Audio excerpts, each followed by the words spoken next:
significant growth, and we will continue to see growth. The Honourable, the member for Richmond. Mr. Speaker, the federal government has recently introduced new trucking regulations. It appears that the province of Nova Scotia will be adopting these regulations, which on surface will place additional burden on small businesses in our province. Mr. Speaker, small trucking and excavation businesses in Richmond County are questioning the need for these new regulations, which will clearly add additional paperwork and administrative burdens on their business. My question to the Minister of Transportation and Infrastructure Renewal is, will he indicate if his government will be adopting these new trucking regulations as presented by the federal government? The Honourable, the Minister for Transportation and Infrastructure Renewal. Thank you, Mr. Speaker. And I would say to the honourable member that we in this province are looking at our own issues around trucking and trying to do what we can to support the trucking industry. I know the federal government has moved on some initiatives as well, and I ask the honourable member if he has more specifics to bring to my attention, and I'll do what I can to address the issue. The Honourable, the member for Richmond on his first supplementary. Well, thank you, Mr. Speaker. I'm more than happy to do that. These new regulations will severely impact small trucking and excavation businesses in our province, which are important employers throughout Nova Scotia.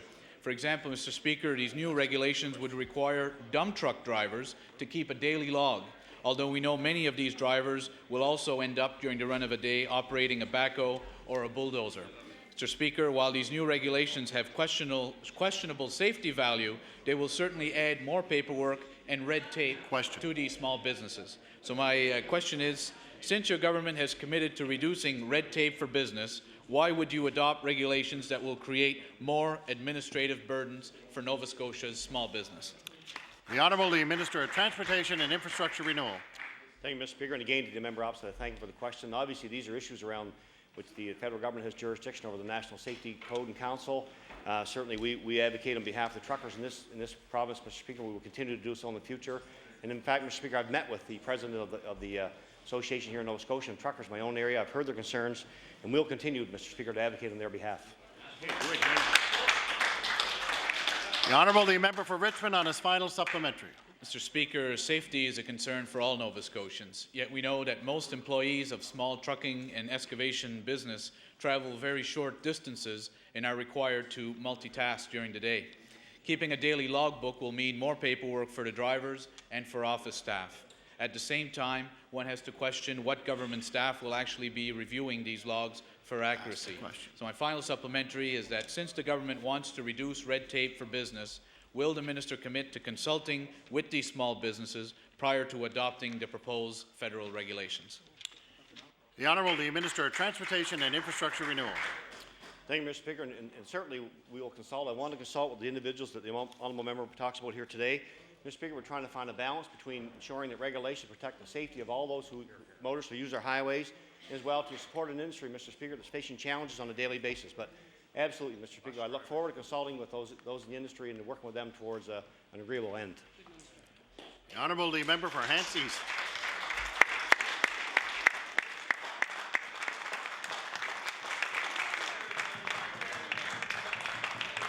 Thank you, Mr. Speaker. Mr. Speaker, my question will be for the Minister of Transportation as well. I want to draw the Minister's attention to a bridge on Highway 14 in my constituency.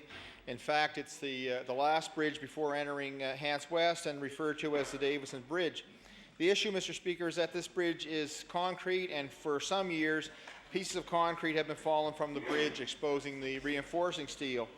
So I've been talking to a bridge engineer in the department who tells me he's been trying to get this bridge on the top of the priority list for 3 years. So I want to ask the Minister, in light of the tragedies in Quebec, when can the people in my constituency who use this bridge expect to hear of it being replaced? The Honourable, the Minister of Transportation and Infrastructure Renewal. Thank you, Mr. Speaker, and I thank the member opposite for a good question.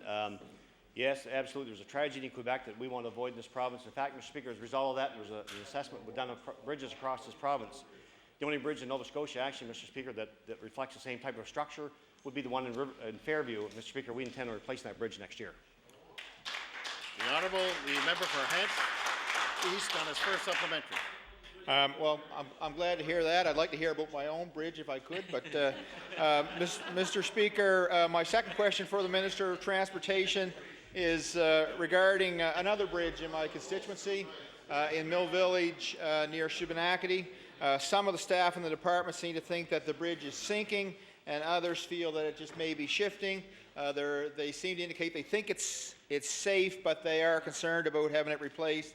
Because of habitat issues in streams, there's a narrow window to get work done in the summer. So my question, Mr. Speaker, for the minister, when can the people who use the Mill Village Bridge expect that bridge to be replaced? The Honourable the Minister of Transportation and Infrastructure Renewal. Thank you, Mr. Speaker, and thank the member opposite. And I will undertake, Mr. Speaker, get the information for the honourable member on both bridges and report back to him as soon as I can gather it for him. The Honourable the Member for Hants East on his final supplementary. Thank you, Mr. Speaker, and I think that's a pretty fair answer. Almost 10 years ago, after being elected to this House, I attended a meeting at the East Hants Municipal Chamber on the issue of the Lance Interchange, which will connect the 102 highway to the number 2 highway. Presently, traffic exiting the 102 at exit 8 in Elmsdale at the supper hour is often backed up from the number 2 highway right to the off-ramp. In 1998, department staff were predicting approximately 10 years before the interchange would be in place. So my question, Mr. Speaker, for the minister, the 10-year time frame is upon us, and can the minister tell me when the residents can expect action on the Lance interchange? The Honourable the Minister of Transportation and Infrastructure Renewal. Thank you, Mr. Speaker, and I thank the member opposite for another good question. Mr. Speaker, you know we're facing a huge challenge in this province in regards to infrastructure deficit, but also, Mr. Speaker, we've indicated through our throne speech and through our budgets that we'll continue to allocate additional dollars each year, Mr. Speaker, in regards to infrastructure. The member brings forward a question that in this particular area of HRM in the perimeter, we're seeing increased population, increased traffic, and obviously, Mr. Speaker, the issue he brings forward before the House will have to be addressed like other areas that are close to HRM, Mr. Speaker. I will undertake to get that information for the member and bring it forward to him right away. The Honourable the Member for Queens.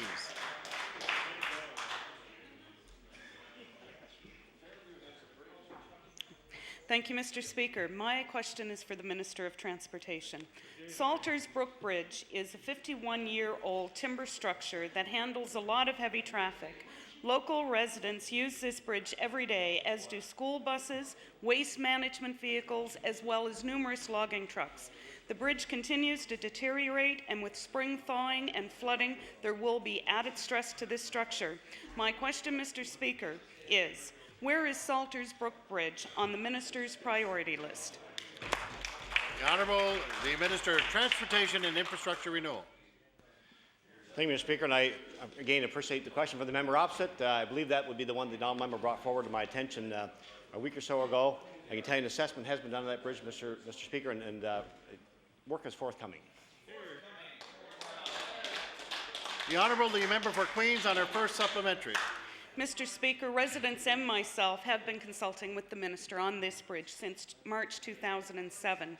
In a reply from the department dated June 26, 2007, it was noted that during an inspection, the bridge was given a poor rating as per the National Bridge Inspection Standards. Repairs were said to be slated for this summer, and nothing has happened, and again were promised in an October letter for this fall, and I will table those letters and responses, and to date no work has been carried out. My question is for the minister. Since the bridge has received a poor rating, why was work not completed as stated in these letters? The Honourable the Minister of Transportation and Infrastructure Renewal. Thank you, Mr. Speaker. Again, to the honourable member opposite, if she provide me with those letters, I will ask her to get the information for us before the House closes today. The Honourable the Member for Queens.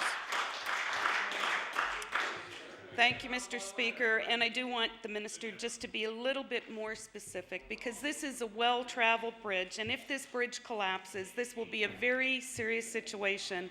And as the minister's website says, that this year there was $34.5 million for capital work on our bridges. My question for the minister, for the safety and the well-being of the residents of Riversdale and Charleston, when will this bridge be replaced? The Honourable the Minister of Transportation and Infrastructure Renewal. Again, Mr. Speaker, the honourable member brings a very good question before the House, and the issue around bridges in this province, Mr. Speaker, is important to all of us. And as I mentioned earlier, an assessment has been done of our bridges. Timelines are given in regards to certain bridges that require work being done on a priority basis, Mr. Speaker. And again, the honourable member's bridge is important to her area, it's important to those who travel it. and I will attempt to gather the information for her as soon as I can. The Honourable, the member for Digby-Annapolis. Thank you, Mr. Speaker. It's Christmas time, and it's time for giving. So, my question is to the Minister of Transport.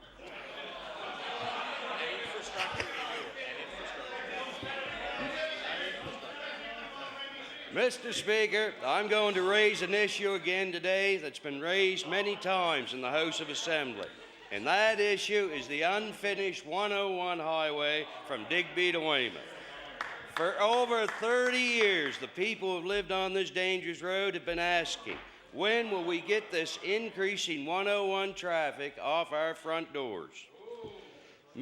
My question to the Minister, when can these people expect to see this 101 between Digby and Weymouth built? The Honourable, the Minister of Transportation and Infrastructure Renewal. Thank you, Mr. Speaker. Look, Mr. Speaker, that highway the honourable member brings before this House is very important to transport in this province. The Premier has made a commitment, Mr. Speaker, in regards to twinning and modernising of our highways from Sydney all the way to Yarmouth. Mr. Speaker, the highway he talks about, there's portions of that under construction now, and we'll continue to work on that, Mr. Speaker, until we have it completed all the way to Yarmouth. The Honourable, the member for Digby-Annapolis on his first supplementary. Thank you, Mr. Speaker. Mr. Speaker, to repeat the Minister, in this fall speech from the throne, the Premier stated, to grow our economy for the 21st century, we will improve our road system through a program to twin and modernize highways from Yarmouth to Sydney. Mr. Speaker, the people from Digby to Weymouth are asking, how do you twin something you don't have? They really don't care about having that section twinned. All they care about is getting this present one off their doorsteps and having it modernized. They just want a single access controlled highway away from their homes. My question is, will the Minister make a commitment to first modernize this section of highway before he goes on twinning anymore? The Honourable, the Minister of Transportation and Infrastructure Renewal. Thank you, Mr. Speaker. And Mr. Speaker, you know, we, as a province, we signed an agreement with the federal government a few short weeks ago, and we look forward to some tremendous announcements, Mr. Speaker, over the next while, and particularly the area that the honourable member is talking about. The Honourable, the member for Digby-Annapolis on his final supplementary. Sounding like Christmas. Mr. Speaker, for over 30 years, this question has been raised in this House. The people who live along this dangerous piece of road have nearly lost all hope of ever getting that traffic off their doorsteps. Mr. Speaker, I've made a commitment to the people of that area to stay at this job until that highway is built. So if you want to get rid of me, you've got to build that 26 kilometers of highway. Will the Minister make a commitment today to at least cut a path through the alders to give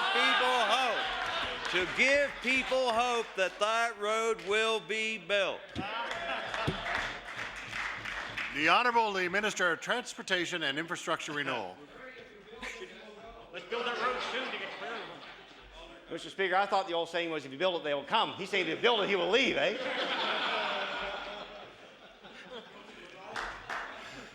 Mr. Speaker, I don't know if... We like the member up. Yep. It's Christmas. Very good. The Honourable, the Minister of Transportation and Infrastructure Renewal. What you know about Alders? I'm getting lots of help here, Mr. Speaker, but you know, the honourable member raised a very good issue. I can assure the honourable member that the work that he's asking about along the 101, which, Mr. Speaker, covers a lot of that area, all down through that part of the province, is very important. And we'll continue to work on that, Mr. Speaker, as we've outlined in the past. We've allocated much in our budgets past, we will in the future, Mr. Speaker. The honourable member mentions about the alder bushes. You know, Mr. Speaker, you asked me before about alders. And I just want to remind them that, you know, Mr. Speaker, the woodcock, which is a bird that's very important in this province, Mr. Speaker, and this is a migratory path through Nova Scotia. We want to be careful eliminating all the alders, Mr. Speaker, because it could, in fact, jeopardize the future of the woodcock. And, Mr. Speaker, and just in case the member's not aware of those, I'll table that for his information. But I know he's very, very interested in alders, but we want to be careful, Mr. Speaker, not to eliminate the natural habitat for woodcocks. Yes, The Honourable, the member for Shelburne. Thank you, Mr. Speaker. My question is for the Minister of Fisheries. Many families run fish processors across Nova Scotia have limited access to working capital to allow them to compete for the purchase of product early in the season. For instance, a lobster buyer can have millions of dollars tied up in a very short time at the beginning of the lobster season in southwest Nova. These buyers and processors provide needed jobs in our communities. My question for the minister is, will the minister work with the industry and review current lending policies to help processors gain short-term access to capital? Good question. The Honourable Minister of Fisheries and Aquaculture. Well, thank you very much, Mr. Speaker, and thank you to the honourable member across for that question, because it is indeed a good one. The seafood processing is a very important part of our economics in Nova Scotia, especially our coastal communities. And Mr. Speaker, that's why we've initiated a study that has been done by Gardner Pinfold, and one of the recommendations that has come forward from that report is a review of the provincial financial assistance policy, Mr. Speaker, and we'll be working with industry to come up with programs and different aspects of that industry. Thank you. The Honourable Member for Shelburne on his first supplementary. Thank you, Mr. Speaker. I want to thank the minister for endorsing my good questions. Again, Mr. Speaker, to the Minister of Fisheries, many fish processing workers across Nova Scotia ask why we are sending under-processed fish products out of Nova Scotia and feel that we should be working to develop new markets for finished products. My question is, how does this minister plan to work with the processors to seek out these new markets for the benefit of our coastal communities? Good question. The Honourable Minister of Fisheries and Aquaculture. Well, again, thank you very much, Mr. Speaker, and again to the honourable member through you. We do have like I said, we have done our study through Gardner Pinfold. We're working with the recommendations for that for our processing sector right across the province from one end to the other. As everyone knows in this House, processing has been a big part of my riding in Guys-Sheet Harbour. With the Council Fish Plant, you go into Lewisburg, you go into Glace Bay, and how important the processing sector is to those communities, Mr. Speaker. So anyway, Mr. Speaker, we're working with the industry. We'll continue to work with the industry to make it better for everyone. Thank you. The Honourable Member for Shelburne on his final supplementary. Thank you, Mr. Speaker. Fish processors understand the market opportunities, but find themselves held back by a lack of research and market development.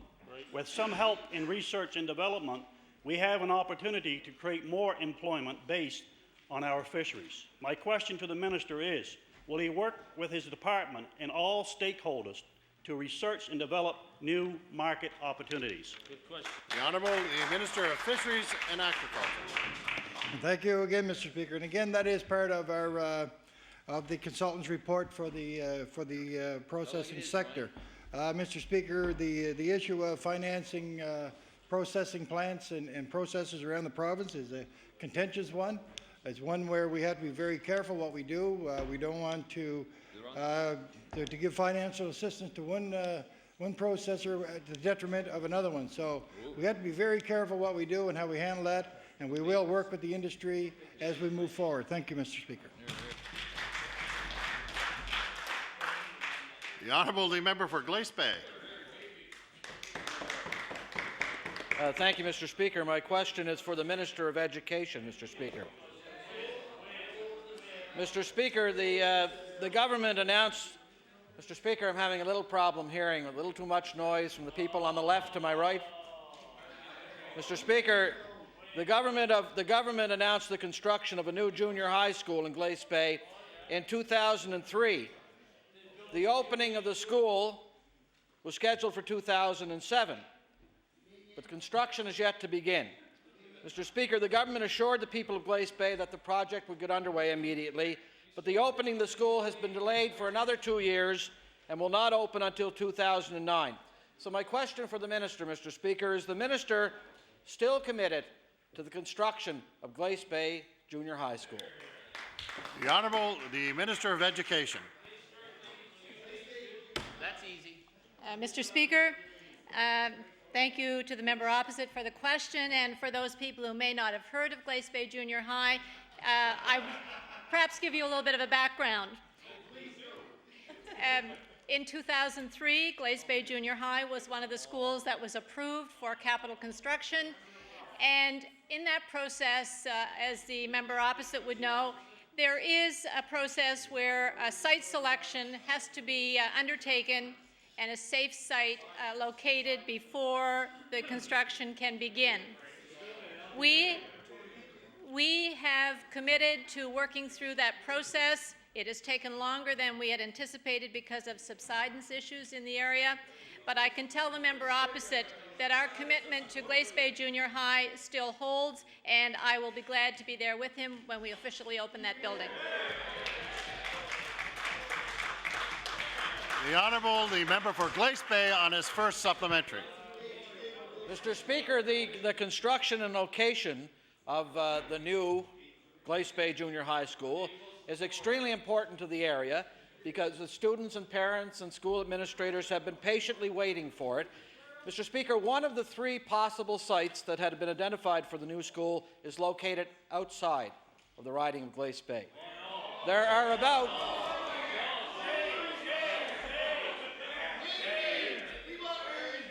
Mr. Speaker, I don't think it's funny. Mr. Speaker, there are about 750 students that will attend the school, and busing them outside of the area is totally unacceptable.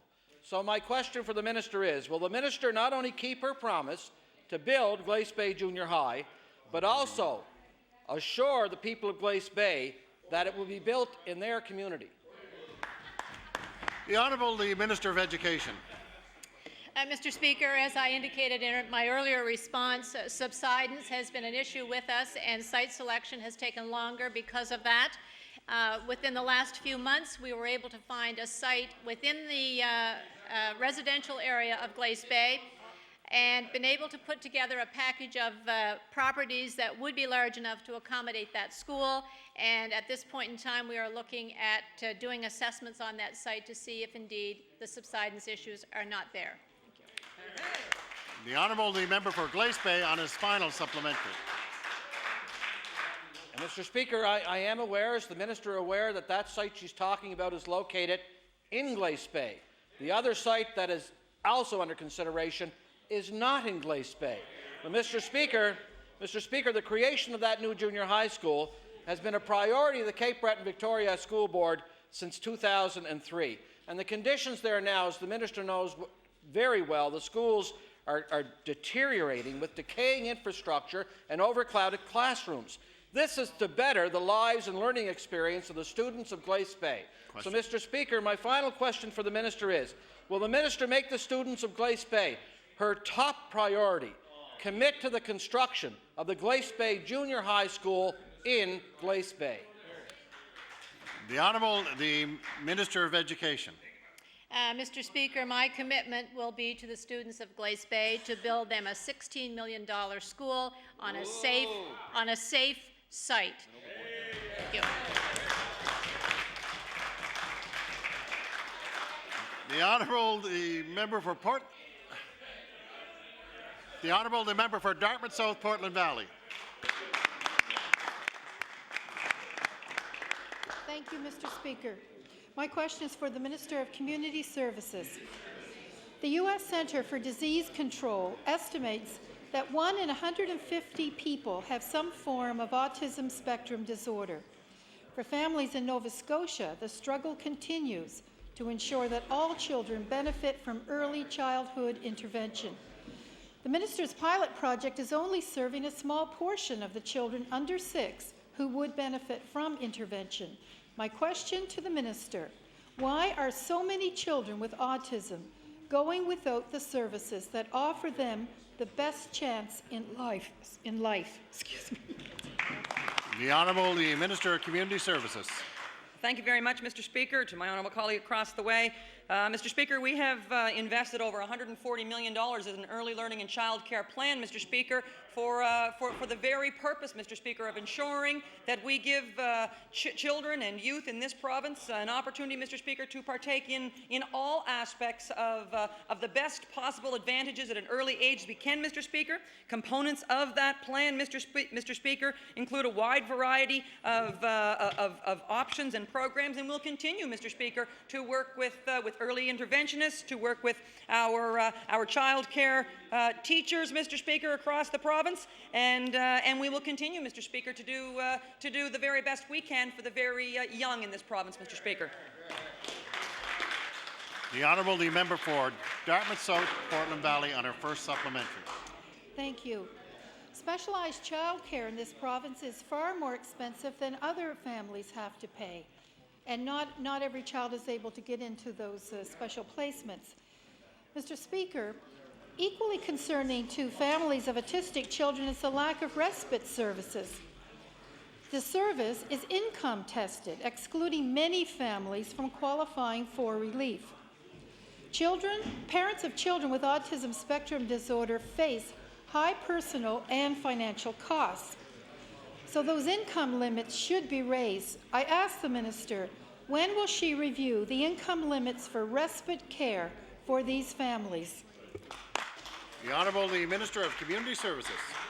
Again, Mr. Speaker, I thank my honourable colleague for the opportunity to stand and speak to the early learning and child care plan, Mr. Speaker, introduced by this government with, Mr. Speaker, with an investment of over $140 million. Mr. Speaker, a plan that I'm extremely proud of and that I know that all Nova Scotians are very pleased with, Mr. Speaker. Part of that plan includes, Mr. Speaker, many components. Oh, it's getting very difficult to hear.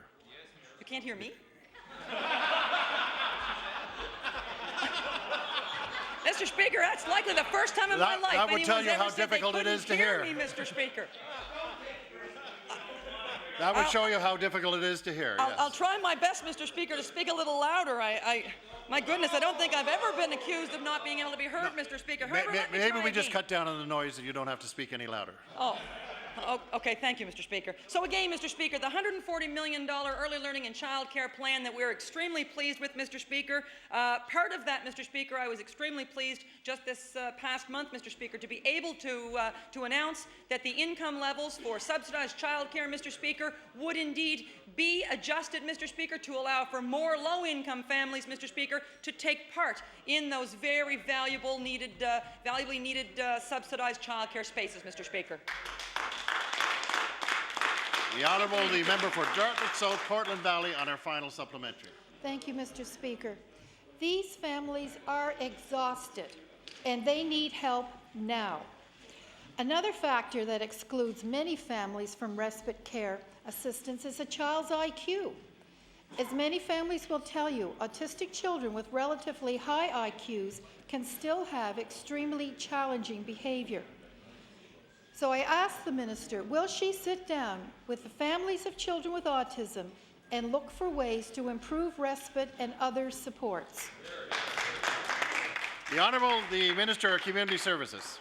Thank you very much, Mr. Speaker. And again, Mr. Speaker, I cannot believe, Mr. Speaker, that I would have to actually have shush in the audience again to be heard. But I'm going to get over that, Mr. Speaker. So again, Mr. Speaker, to my honourable colleague and to all members of this House, to a very important issue, Mr. Speaker, and that is our commitment in the Department of Community Services, this government's commitment to children, to families in this province, Mr. Speaker. We seek information on a regular basis. We review policies, Mr. Speaker, and regulations, and I'm always more than willing to discuss with any members of the sector, Mr. Speaker, for improvements. Indeed, Mr. Speaker, I've met with numerous teachers and operators of child care centres, and we've adopted a lot of those great ideas that they brought to us, Mr. Speaker, and I'll continue to do so. The Honourable, the member for Shelburne. Thank you, Mr. Speaker. My question is for the Minister of Transportation. In October 1967, a UFO incident occurred in Shake Harbour. With the great interest in all things UFO related, the Shake Harbour Incident Society opened a museum on June 15th this year.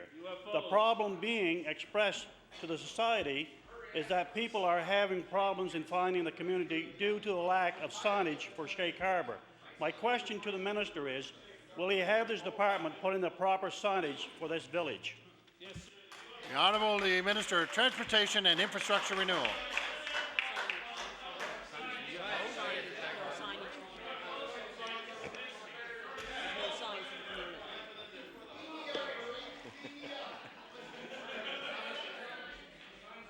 Thank you, Mr. Speaker. I guess I didn't hear all the question. Was he asking for signage to find UFOs? Or no? Mr. Speaker, anyway, the honourable member mentioned about signs. If you get the information to me, I understand it's community signs he's looking for. There is a process in place where community can apply to the department.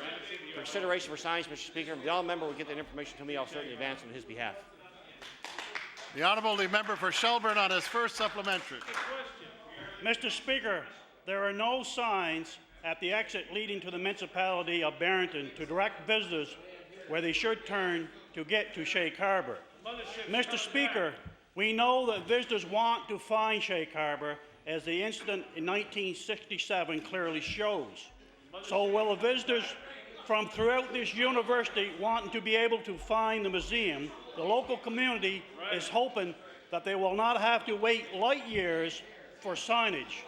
My question, will the Minister of Transportation beam up these signs and make it so for the Shake Harbor Incident Society? The Honourable the Minister of Transportation and Infrastructure Renewal. Aliens are living among us. 20 seconds. Yeah. Thank you, Mr. Speaker. I'm not sure if the honourable member was on that ship that lost their way to try to find the community. But, Mr. Speaker, I will endeavour to take that up with the department. There is a process in place to apply for community signs, and I'll work with the honourable member to see those signs get put in place for his community. The time allotted for oral question period has expired. The Honourable the Minister of Health. Thank you very much, Mr. Speaker. I'd like to stand on a couple of points of order. I did I said I would provide some information by the end of this session, on today's session, on the Midwifery Act and through the member of Glace Bay. The Regulatory Committee, as far as I understand, is on schedule. Draft regulations are being sent to the lawyers in mid-December. That's very shortly. Anticipated a spring proclamation. The Implementation Committee is working in tandem with the Regulatory Committee and anticipating the implementation again in spring of 2008. So as soon as we get closer to that date, I will let the member opposite know.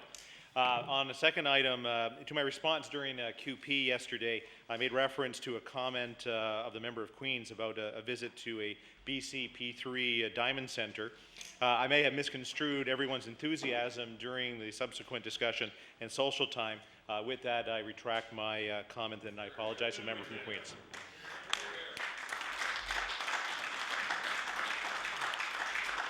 The Honourable the Member for Queens. Thank you, Mr. Speaker, and I certainly appreciate the comments from the Minister today, and thank you for retracting your comments. I knew you were an honourable member, so thank you. The Honourable the Minister of Agriculture. Yes, Mr. Speaker, during question period today, I inadvertently had said that the government put $26.4 million into the beef sector since the year 2000. And Mr. Speaker, I should have said that the government put $26.4 million into the beef sector since 2003. And I do apologize for the House for misinforming that.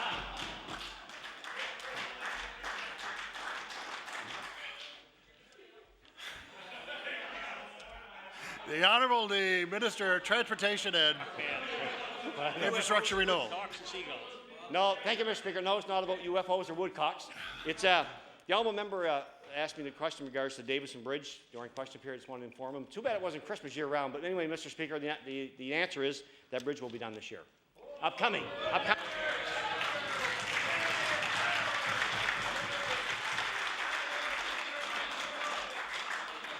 The Honourable the... Do we go to him first? The Honourable the NDP House Leader. That completes our business for the day, Mr. Speaker, so I turn it over to the Government House Leader through you. The Honourable the Government House Leader. Yes, Mr. Speaker, I would ask the concurrence of the House to go to government business for consideration of public bills for third reading. Public bills for third reading. Thank you, Mr. Speaker. Will you please call Bill number 4, the Pension Benefits Act? Bill number 4, the Pensions Benefit Act. The Honourable the Minister of Environment and Labour. Thank you very much, Mr. Speaker. It's my pleasure to move third reading of Bill 4, an act to amend Chapter 340 of the Revised Statutes 1989, the Pension Benefits Act.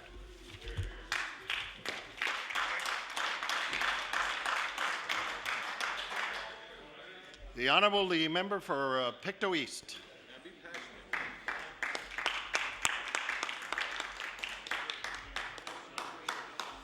Thank you very much, Mr. Speaker.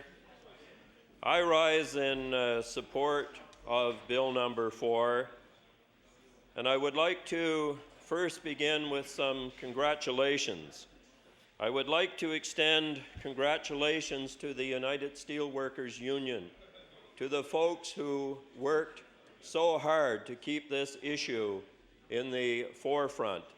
Many of us participated, many members participated in a walk that was organized from Trenton to Carmichael Park in New Glasgow, where a number of important speeches were made.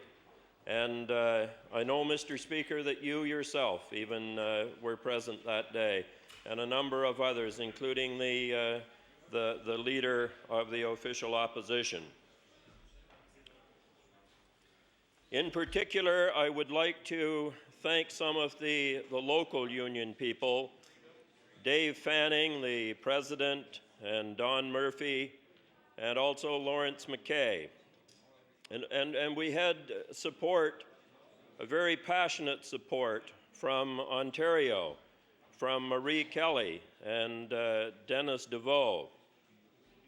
Now, Mr. Speaker, I certainly am pleased that Bill 4 has come forward from the minister and that it didn't have to be a private member's bill.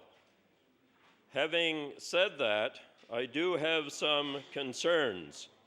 And one of the concerns is that when this bill receives royal assent, my concern is that it come into force immediately upon that royal assent.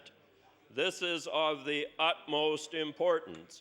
And we heard today the member from Glace Bay talking about the Midwifery Act during question period, and the fact that that has been given royal assent a year ago, and that it is still waiting to be proclaimed. So, Mr. Speaker, my concern is that when royal assent is given to this bill, it be proclaimed immediately. Proclaimed immediately. This is of great importance. Now, Mr. Speaker, I know that there were some presentations to law amendments. And I know that a former Premier of Nova Scotia got a considerable period of time at law amendments to speak against this bill. And that, of course, was former Premier Gerald Regan, who has been the chair of Greenbrier here in Nova Scotia. And I have a fundamental concern that this bill may, in fact, be held for some period of time. And I think, Mr. Speaker, that we have to think about the 1,200 workers that used to be employed there, 1,200 Pictonians who were employed there just over 2 years ago. We have to think of the retirees that are being affected by this, Mr. Speaker. We are in a situation where there is a shortfall of 10%. 10% of the pension fund is in shortfall. And we talked last night, Mr. Speaker, about some of the situations that do exist. And some of those pensions are very, very low. We talked about pensions of being $300 and $400 per month to some of the current retirees. Well, the member for Pictou West and I are aware of situations where we're talking less than $200, less than $200 a month coming in pension. And those folks have been notified that they would be cut back 10%. We dealt with one person who was getting approximately $180 a month and was going to lose $18 of that. We are in a desperate situation as far as these workers are concerned. Now, do we listen at this time to Greenbrier, a company that decided to go to Mexico where there was cheap labor? Do we forget about the workers who gave their working lives to that plant? These are Nova Scotians who have dedicated their lives to that plant, to that place of employment. Now, Mr. Speaker, there are a number of people that I would like to commend at this time. I would like to talk for a moment about some of the situations that I have personally been involved in with some of the laid-off workers. On a number of occasions, a considerable number of occasions, it has been necessary to make arrangements with Nova Scotia Power Inc. to ensure that power is kept on in some of the homes of former workers. And we have had some very good cooperation from some of the people at Nova Scotia Power Inc. who have been willing to accept partial payments and keep the power on in the houses of some of the former workers. These are desperate situations, Mr. Speaker, and certainly Ken Perouche from Nova Scotia Power Inc. has worked with a number of MLAs, and Rob O'Brien also has been most helpful in some of these situations.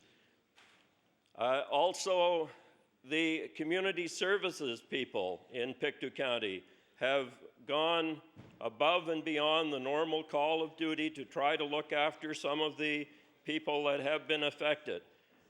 One of the calls that I got was most touching.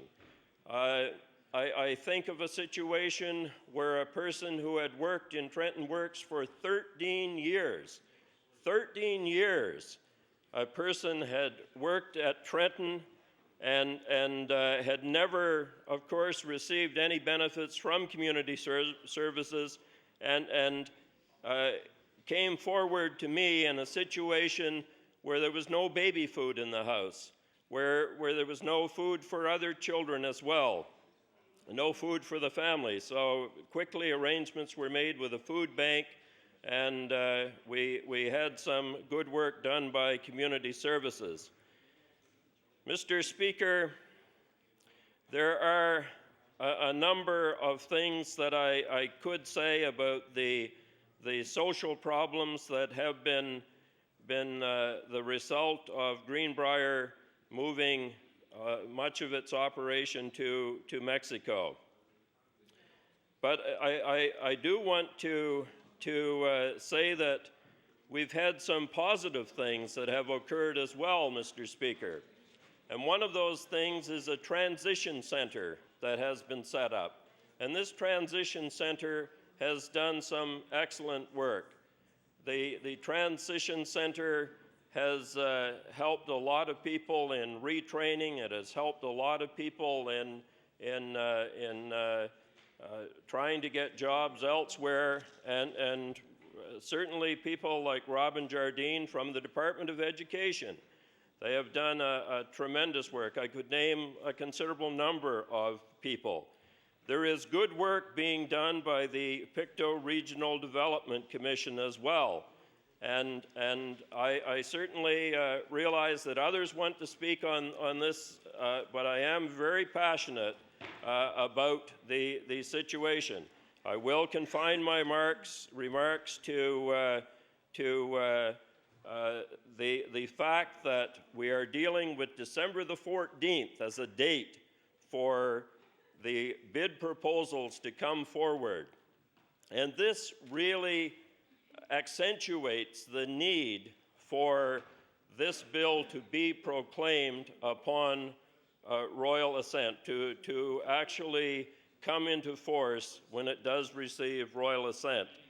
And we cannot see a situation where this sits around for any period of time, because Greenbrier may in fact be gone from there.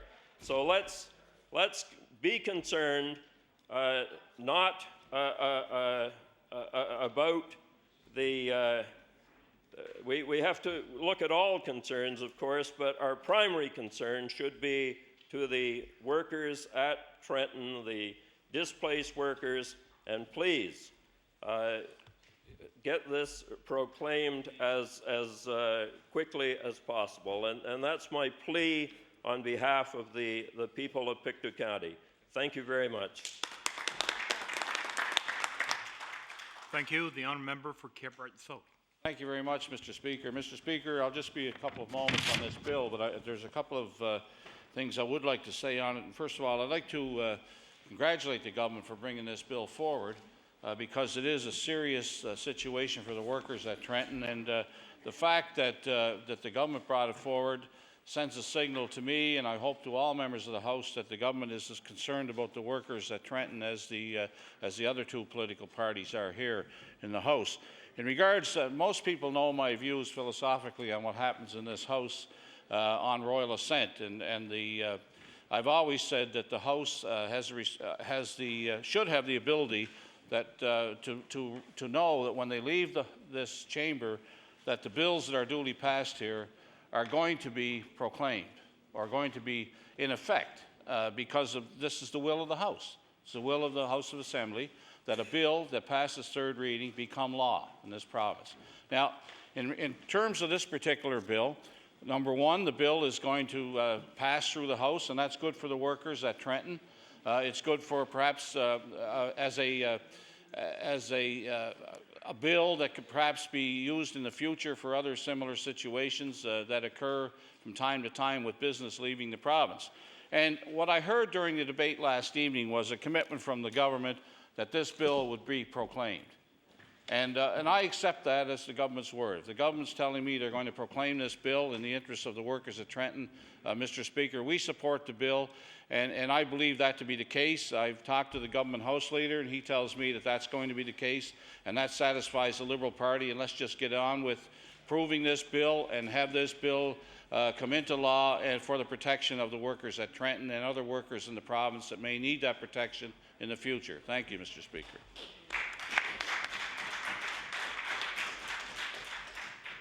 Thank you. The honourable member for Pictou West.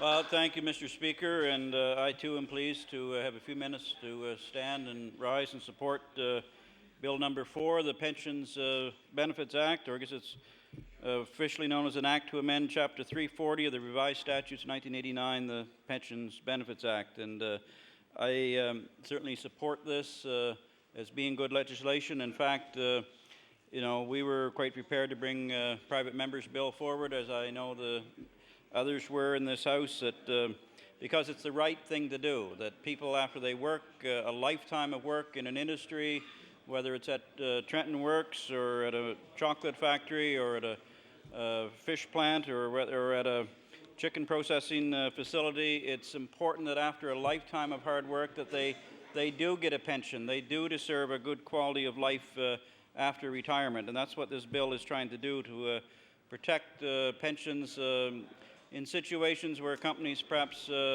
find themselves in difficulty and decide to close their doors, and there may well be an underfunded liability there that's not going to provide full protection or full pension benefits to the people that really work so hard. And a pension really is like a deferred salary. When you work in a place and you agree to a particular wage or salary, then and if also a pension is included, well, that's really what you've bargained for, and it's just really deferring part of your salary for a future date when you're hopefully going to enjoy a good retirement. Of course, this legislation, as you know, Mr. Speaker, is really come forward from the position of the underfunded liability that occurs at Trenton Works. And I can remember back last spring here in the House, I think it was April the 4th, when the news came down that Greenbrier Board of Directors had decided they were no longer going to be operating in Nova Scotia after 135 years of continuous operation by them or previous companies in the town of Trenton and Pictou County. It was certainly a blow to all of us in northern Nova Scotia and more than 1,200 families that depended on a paycheck from the building rail cars and other components there at that facility. So I certainly want to give full credit to the United Steelworkers for pushing this forward with the local members in Pictou County and with this government to make sure that we got legislation that would protect those pensions. And in particular, I want to thank Dave Fanning, the president of Local 1231, and also Francis McMillan, the president of Local 4253, the two union locals at Trenton Works. But also all the workers there that are the hardworking members of that particular union. And I know Don Murphy is vice president of 1231, and some of the senior staff in the union, Lawrence McKay and Dennis DeVoe and Marie Kelly and others have really pushed this forward, and it's the right thing to do. I can remember marching with a number of those workers and laid-off workers in the days after the announcement on April the 4th. And in fact, I think it was in June, we had a march from the town of Trenton up through New Glasgow and ended up at the Carmichael Park, and for just to show support. And there were a number of MLAs there and a number of workers, certainly. There were in the hundreds for sure. And I can also remember attending the meeting in Stellarton where the issue of pensions was raised. And it was alarming to hear that 10% of the pensions were going to be taken away. And, you know, some of those pensions were so very small to begin with that it was just not right that they'd lose 10%. I can remember one constituent of mine, I'll mention him by name. His name is Donald Corkum. He lives in Lochbroom in Pictou County, and he'd worked at Trenton Works for near all of his life and retired now, and his pension was $184.20. You know, really, really inadequate for after a lifetime of work and hard work at a facility at Trenton Works. And so if you take 10% of that away, you're down about $166 a month. A month, Mr. Speaker. It's really, really inadequate. But this bill is good, and I think it's the right thing to do. As was mentioned by previous speakers and from our little discussion on a previous day, we've pushed to have this legislation become law on royal assent. I still think it was the right thing to do. As we've heard, there's been a number of other bills that have not seen the light of day, even though it was the will of this House that it be passed. And it was mentioned the Midwifery Act. I can remember in my time as transportation critic, there was a bill to bring in interlock legislation that was sat on the books for 7 years and never was proclaimed. And I understand there's many, many other bills out there that were passed by this House but never became the law of the province, and that's not right. So that's the concern, that's the worry that we had, that it might be proclaimed. And yes, the government can give their word, but if it's going to pass, it would have been nice to have had it on royal assent. So hopefully we can continue to take government at its word that yes, it will proclaim it ASAP. It's important for the workers, not only at Trenton Works, but at a number of other businesses around this province. The only other thing I want to mention, Mr. Speaker, is that the grow-in clause is still in this legislation. That's a good thing. It allows workers, when a business closes down, that they would continue to grow into a pension at age 55, using their years of experience and their age to receive a pension. And I know workers at the CEP local at Nina Paper have pushed long and hard to see that happen. And I guess finally, Mr. Speaker, it was mentioned by my colleague from Pictou East, the importance of the transition center in the town of Trenton. It is a very valuable program there. A lot of the Trenton workers that have been laid off are able to go there and get advice on pensions, get advice on retraining, or on jobs that might be available in the local area or elsewhere in Canada. And it's helped a lot of workers. And if there's one message I can leave with government in that regard, is that it's important to continue to fund that transition center. We're just now starting to see a number of the people that their EI has run out, and they need that help more than ever. So that transition center has to remain as a viable force here in northern Nova Scotia. So this bill, Mr. Speaker, is not just about the Trenton workers, not just about Trenton Works, but it's about all workers in Nova Scotia and the right to pension. So I look forward to this bill passing third reading and becoming law as soon as possible, and let's make it happen. Thank you, Mr. Speaker.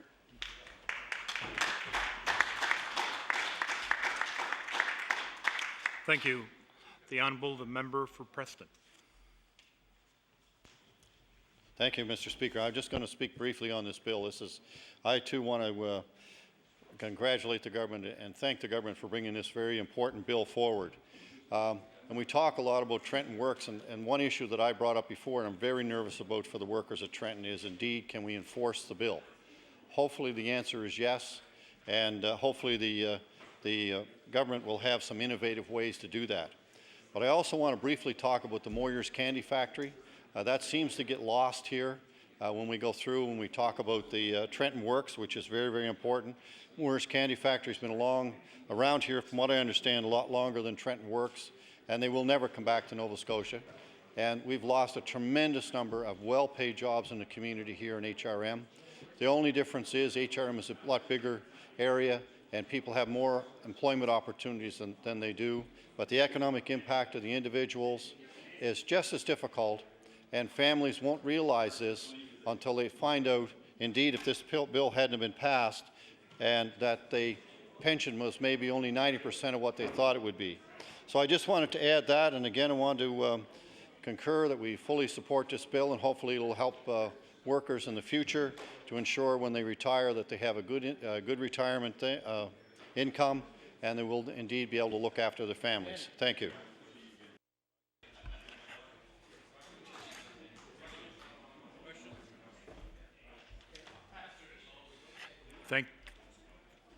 Are we continuing? No. The Honourable, the Government House Leader. Yes, thank you very much, Mr. Speaker. And in conferring with the Honourable House Leaders, Mr. Speaker, we have a few, actually the 4 bills in this one that currently is being heard. And I was just looking for the concurrence of the House just to continue until we finish these bills in a real time. Is it agreed? Okay. So the motion before the House is for us to continue with these bills. Is it agreed? Agreed. All those in favour of the motion, please say aye. Against? Motion carried. So we will continue with Bill number 4. Chair now recognizes the Honourable Member for Pictou Centre.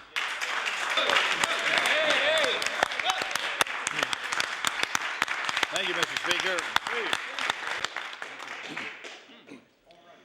Mr. Speaker, I'm very pleased to be able to stand here and talk about the legislation that has been put forth by the government to help the employees, not only at the Trenton plant facility, but across the province. I also, Mr. Speaker, would like to mention my disappointment in the legislature last night when the NDP caucus put forth an amendment on Bill 4, the Pensions Benefit Act. This particular legislation is extremely important to the working class, the employees of the province. Mr. Speaker, allow me to put the following on record. the legislation that I requested and demanded that the Minister of Environment and Labour, my colleague on the government side, to bring forth this legislation. Yes. Legislation to protect the employees of Trenton Works and the province. Mr. Speaker, I gave my word that this legislation would be fully supported by our caucus. And I want to mention that the honourable colleague from Pictou East mentioned several names during his brief comments this morning and last night. Union officials, Dave Fanning, the president of the local union, Don Murphy, vice president, Lawrence McKay, Marie Kelly, Dennis Savoy. Mr. Speaker, I've met with all of these members in my office, in the caucus room. I've spent many conversations with the President, Dave Fanning, on the phone, discussing this important legislation. Mr. Speaker, we talk about being connected with the Trenton employees and Trenton Works. Well, if there's anyone that's connected to the employees at the Trenton Works, Mr. Speaker, it's a member for Pictou Centre that's standing here in this house right now.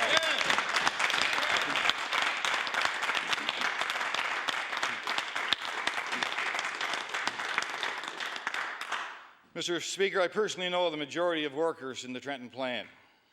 I grew up in the town of Trenton. I grew up with these people. I played in numerous sport teams with many of the employees. I taught many of their sons and daughters through the Trenton school system. In fact, Mr. Speaker, I have worked with many of these employees in that very plant.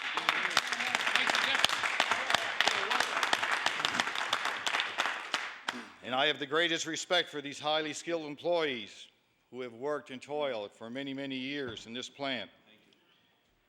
Mr. Speaker, employees are depending on us, depending on every member in the legislature to put politics aside and do the right thing.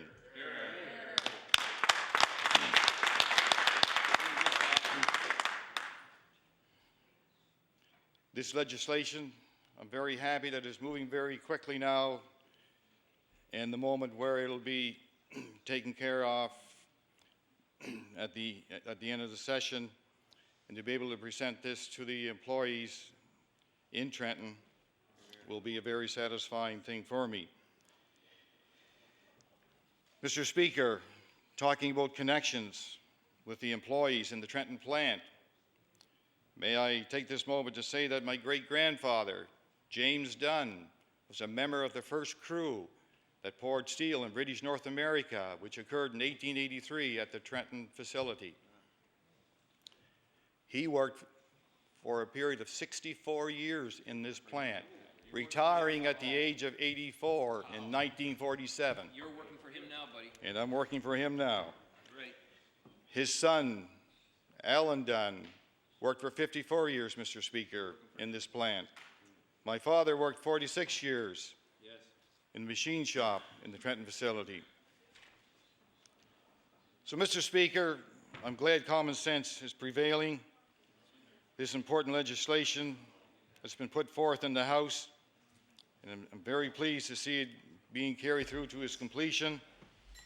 I've given my word to the union executive, all the employees, my friends, that every member of this House would certainly support this important legislation.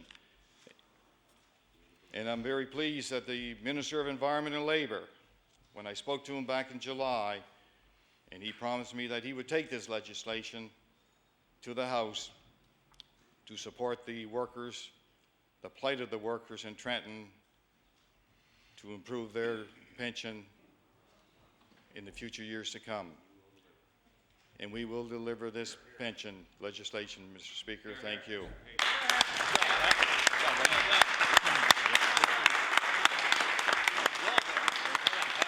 Home run, bro.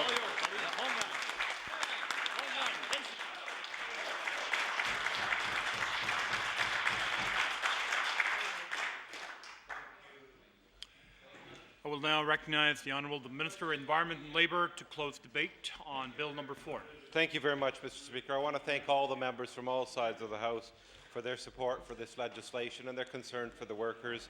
And I want to assure the House that I've already asked my staff to begin the process of proclamation as soon as humanly possible. And with that, I close debate. Move third reading. I move third reading. Question.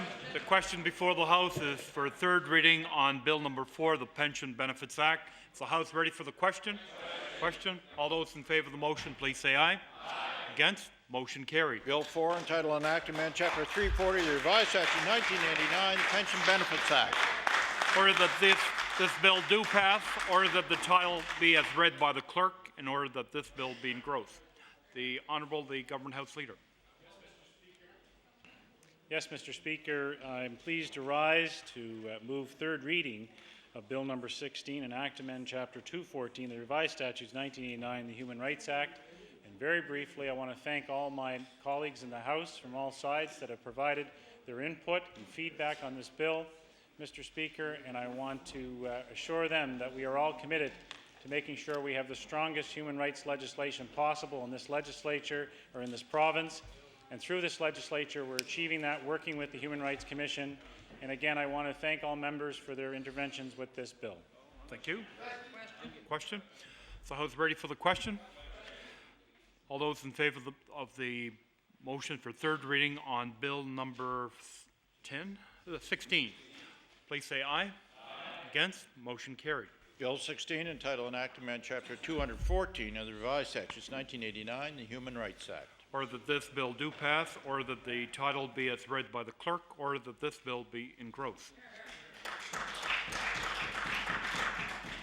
The Honourable the Government House Leader. Yes, Mr. Speaker, will you please call Bill number 36, the Liquor Control Act? Bill number 36, the Liquor Control Act. The Honourable the Minister for the Environment. Pleased to bring forward an act to amend Chapter 260 of the Revised Statutes of 1989, the Liquor Control Act, and I would so move third reading, Mr. Speaker. Thank you. Question has been called. Question is for third reading on Bill number 36. Is the House ready for the question? Question. All those in favour of the motion, please say aye. Contrary-minded, nay. Motion carried. Bill 36, entitled An Act to amend Chapter 260 of the Revised Statutes 1989, the Liquor Control Act. Order that this bill do pass. Order that the title be as read by the clerk. Order that this bill be engrossed. The Honourable the Government House Leader. Yes, thank you very much, Mr. Speaker. Will you please call Bill number 63, the Oil Refineries and LNG Plants Municipal Taxation Act. Bill number 63, the Honourable the Minister responsible for Service Nova Scotia and Municipal Relations. I want to thank the colleagues on all sides of the House for their support, and I now move third reading of Bill number 63, the Oil Refineries and LNG Municipal Taxation Act. Thank you. Question has been called. Is the House ready for the question? Question. All those in favour of third reading on Bill number 63, please say aye. Against? Motion carried. Bill 63, entitled An Act to amend Chapter 8 of the Acts of 2004, the Oil Refineries and LNG Plants Municipal Taxation Act. Order that this bill do pass. Order that the title be as read by the clerk. Order that this bill be engrossed. The Honourable the Government House Leader. Yes, thank you very much, Mr. Speaker, and I want to thank all members of the House for their concurrence to have third reading today, but that concludes the government business as afforded by the members of the House today. I move that the House do now rise and meet tomorrow at the hour of 12 noon, and the House will meet until 8 p.m. Mr. Speaker, following the daily routine, we will have a committee of the whole House on bills. We will deal with public bills for second reading, Bill number 79, the Elections Act. Mr. Speaker, we will have a private and local bills committee with regards to Bill number 83, the Halifax Water Commission, and there may be an opportunity, depending on the will of the House, with law amendments potentially reporting back any other bills. That concludes the business for the day. Thank you. The motion for adjournment has been made. Is the House ready for the question? Question. All those in favour of the motion, please say aye. Contrary-minded, nay. Motion carried. The House will now rise to sit again tomorrow at 12 noon. The House stands adjourned.